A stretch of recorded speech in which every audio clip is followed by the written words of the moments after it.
Hi, I'm Stefan from Extreme Distribution here at NAB 2022 in Las Vegas at the Capella booth together with Martin from the Capella Systems team. Hello. Hi Martin. Hi. So what are the product news about Cambria FTC? Well, one of the big new features of this version is our integration between on-premise transcoding, cloud transcoding, or a hybrid of both of them. Basically now we easily let you run a transcoding either on-premise or in the cloud. And your storage, basically like your source files and output files, can also be on-premise or in the cloud, and it can be accessed either way. And the whole setup is done easily through the user interface of our software, and it makes it very easy to switch basically back and forth. On what cloud does it run? It runs on Amazon clouds, AWS. And do I need to be an Amazon specialist to get it up and running, or is this something No, this is prepared all for me? fairly simple to use.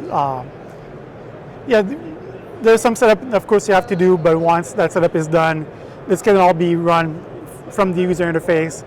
You can either through API or manually add new instances, remove instances, scale up and scale down your transcoding. And of course, we can help you with that if you're not a specialist. Excellent, that is what I wanted to hear. Scotty 35 triggers for SSAI what? What does it mean? What it means is basically if you have a file which represents maybe like an event, and there are points in there where you want to show ads, this allows to re-encode the file and add those markers in the file, and also re-encode part of the file since ads have to be triggered on keyframes.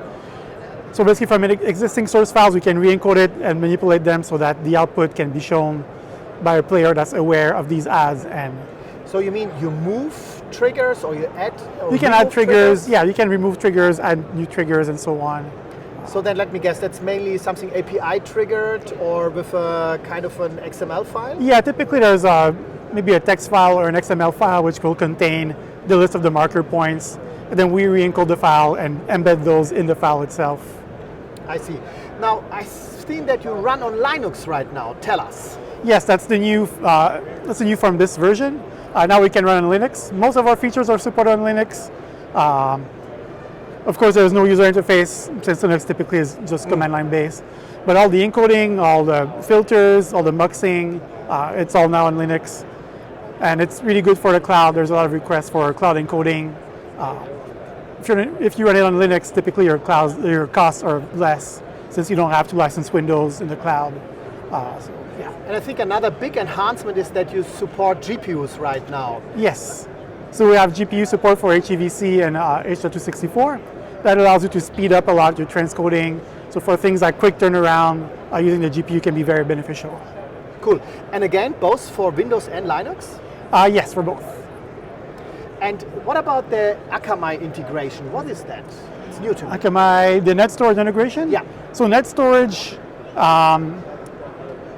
we can basically create files for net storage, for Akamai net storage, and then we upload them to their system, and also it registers the file on their end. So it lets you start from files that are not supported by net storage, encode them in the format they want, and then it gets uploaded all in a single step. Excellent. Thank you so much, Martin, for these insights. This was Stefan here from NAB 2022 from Vegas.